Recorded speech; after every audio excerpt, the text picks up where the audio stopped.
किस तरीके से धर्मों पे बांट करके जहरीला विष घोल करके राजनीति करें। तो जिनका राजनीति विषैले पदार्थों से जुड़ा हुआ है, जिनके अंदर मन में विष है, वो किस तरीके से अपने देश के और अपने प्रदेश के और विधानसभा के और जनपद के बच्चे को जो है सपोर्ट करेंगे। और खैर वो तो वक्त की बात है। सत्ता परिवर्तन जो है वो प्रकृति का एक, मुझे लगता है कि कॉन्स्टिट्यूशन की एक ब्यूटी है और एक प्रकृति का जो है बदलाव का एक नियम है। और विधायक जी, आज आप रोहित यादव जो एथलेटिक्स चैंपियन वर्ल्ड में दूसरा स्थान, भारत में पहला है, आप जिस दिन का सुनाया गया उस दिन आप बाहर चले गए किसी पारिवारिक कार्यक्रम में, डायरेक्ट आज जहाँ से वहाँ डायरेक्ट यहाँ आ रहे हैं, इस बात को लेकर क्या कहेंगे सर? जिस दिन मुझे ये पता चला तो मुझे बहुत ज़्यादा खुशी और गौरव महसूस हुआ। और 2022 में भी बहुत अच्छी परफॉर्मेंस रही थी उस समय भी रोहित की, और मैं आई थी यहीं पे बैठी थी। शाम का समय था, अंधेरा हो गया था और हम बैठे बहुत कम समय के लिए बैठे थे, ज़्यादा बातचीत नहीं हो पाई थी। उस समय भी वो बाहर ही थे तो उनसे मुलाकात भी नहीं हो पाई थी, लेकिन उनके पिताजी से मुलाकात हुई थी और उनके एक बड़े भाई हैं उनसे भी मुलाकात हुई थी।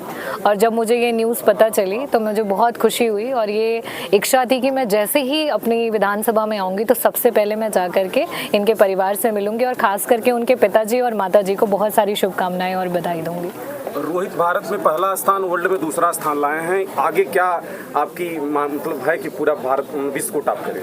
देखिए, सच कहूँ तो मुझे ऐसा महसूस हो रहा है कि मेरा पहला स्थान आया है, क्योंकि मछली शहर से जब भी कोई बच्चा किसी भी फील्ड में अच्छा करता है तो ये मेरे लिए बहुत प्राउड मोमेंट होता है। और ख़ास करके एजुकेशन को लेकर के और जो आपका हेल्थ को लेकर के, और हम अगर बात करें गेम्स को लेकर के, तो मेरी हमेशा से इच्छा रहती है कि किस तरीके से हमारी बेटियाँ और हमारे बेटे आगे बढ़ें। और सभाजीत यादव जी जो हैं उन्होंने बहुत कम सुविधाओं में और बहुत सारी जो हैं डेफिशिएंसीज में भी अपने बच्चों को जो है एक ऐसी परवरिश दी कि उन्होंने इतना हमारा नाम किया और पूरे देश का नाम कर रहे हैं। विश्व में जिस तरीके से वो सेकंड पोजीशन पे हैं, इसको सुन करके ही हर व्यक्ति, यहाँ पे आप देख सकते हैं कितने सारे लोग हैं, सबका चेहरा खिला हुआ है। और इसकी देन सिर्फ और सिर्फ सभाजीत भाई हैं और उनकी माता जी हैं, जिनकी वजह से हम इतने खुश हैं। 2022 में जब आप आई थी सर तो छप्पर था इनके पास, सीमित संसाधनों के अलावा अपने बच्चों को इतनी ऊंचाई पर ले गए सर, इसको लेकर क्या कहेंगे सभाजीत को? देखिए, ये प्रेरणादायक है हम सभी लोगों के लिए। प्रत्येक माता पिता इनसे जो है सीख रहे हैं और वो अपने बच्चों को भी ये चीज़ सिखा रहे हैं कि जो उड़ान होती है वो आपके पंखों के साइज़ को नहीं देखती है, वो आपके विल पावर को देखती है। जब आपकी बहुत ही कड़ी लगन होती है और आपके अंदर ये इच्छा होती है कुछ भी कर जाने की, तो वो फिर आपके संसाधनों का इंतज़ार नहीं करती है। और उसका सबसे बड़ा उदाहरण स्वयं सभाजीत जी हैं।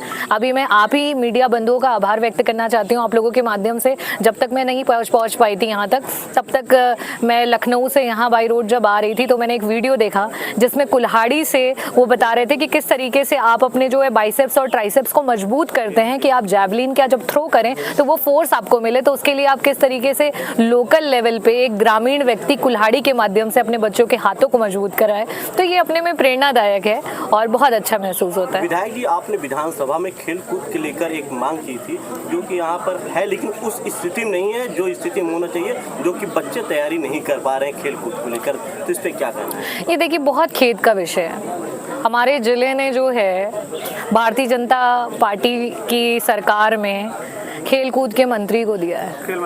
खेल मंत्री हैं और खेल मंत्री जी जो हैं वो मुझे लग रहा है कि सिर्फ अपनी पार्टी में खेल कूद कर रहे हैं, लेकिन जो सही में करना चाहिए वो नहीं कर रहे हैं। और जिस समय हमने सदन में वो प्रश्न उठाया था तो उस समय बड़ी डंके की चोट पे और मेज थपथपाते हुए उन्होंने कहा था कि हमने तो आपकी विधानसभा में भी मिनी स्टेडियम दे दिया है।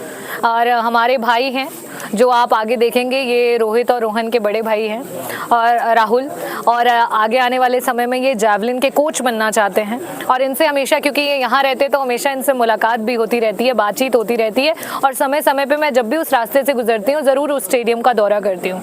मैंने वापस से आप ही मीडिया बंधुओं के माध्यम से और सोशल मीडिया के माध्यम से उसका रियल पिक्चर भी शो किया था, जिसमें ग्राउंड में कोई भी फैसिलिटी नहीं है, उसमें अंदर जो बिल्डिंग बनी है कोई भी प्रैक्टिस करने का सामान नहीं है, ना कोई लाइट है। और उसको हमने पत्राचार के माध्यम से, यहाँ तक कि खुद भी हमने उसको जो है उनको इस चीज़ को जनवाया है। आगे आने वाले समय में, अब तो कुछ ही महीने बाकी हैं, समाजवादियों की सरकार आ रही है, पीडीए की सरकार आ रही है। जो भी हमारे बच्चे जो आगे बढ़ना चाहते हैं, जो कि खेल जगत में जाना चाहते हैं और हमारा नाम रोशन करना चाहते हैं, उन्हें हर संसाधनों से हम युक्त करने का प्रयास करेंगे। विधायक जी रोहित यादव ने जो है देश में पहला स्थान हासिल किया इस सत्र में और विश्व में दूसरा है, लेकिन शासन प्रशासन की तरफ से या सत्ता के बैठे लोग जो है जो जिम्मेदार पदों पे हैं वो नहीं आए हैं, जबकि समाजवादी पार्टी से पूरी टीम आ रही है, रोज आ रहे हैं, चाहे छोटे नेता हों चाहे विधायक हों, सांसद पहुंच रहे हैं। लेकिन जो है पूर्व सांसद यहाँ पहुंचे थे बीजेपी के और पूर्व विधायक भी पहुंचे थे, लेकिन जो विधायक है भाजपा का या मंत्री है वो अभी तक नहीं पहुंचा है। क्या कहना चाहती हैं? मंत्री ही नहीं, खेल मंत्री। हाँ, खेल मंत्री हैं, लेकिन और मतलब जो विधायक हैं। देखिए, भारतीय जनता पार्टी जो है विषैली जहरीली सरकार है। जहर है कि किस तरीके से आप आस्था के साथ खिलवाड़ करके आप धर्म की विभाजन राजनीति करें, किस तरीके से धर्मों पे बांट करके जहरीला विष घोल करके राजनीति करें। तो जिनका राजनीति विषैले पदार्थों से जुड़ा हुआ है, जिनके अंदर मन में विष है, वो किस तरीके से अपने देश के और अपने प्रदेश के और विधानसभा के और जनपद के बच्चे को जो है सपोर्ट करेंगे। और खैर वो तो वक्त वक्त की बात है। सत्ता परिवर्तन जो है वो प्रकृति का एक, मुझे लगता है कि कॉन्स्टिट्यूशन की एक ब्यूटी है और एक प्रकृति का जो है बदलाव का एक नियम है। और मुझे ऐसा लगता है कि कोई भी सरकार हो उसे खिलाड़ियों के साथ पक्षपात नहीं करना चाहिए और सभी को बराबर का मौका देना चाहिए। और जब वो देश का नाम रोशन कर रहे हो तो अवश्य उनके दरवाजे पहुंच करके उन्हें प्रोत्साहित करना चाहिए, उनका मनोबल बढ़ाने का काम करना चाहिए। कुछ दिन पहले जो कि पूर्व सांसद बीपी सरोज जी यहाँ पर आए हुए थे, उन्होंने जब हमने उनसे बात की कि सर यहाँ पर एक स्टेडियम की मांग की जा रही है, तो उन्होंने कहा कि भटेरा में एक स्टेडियम है।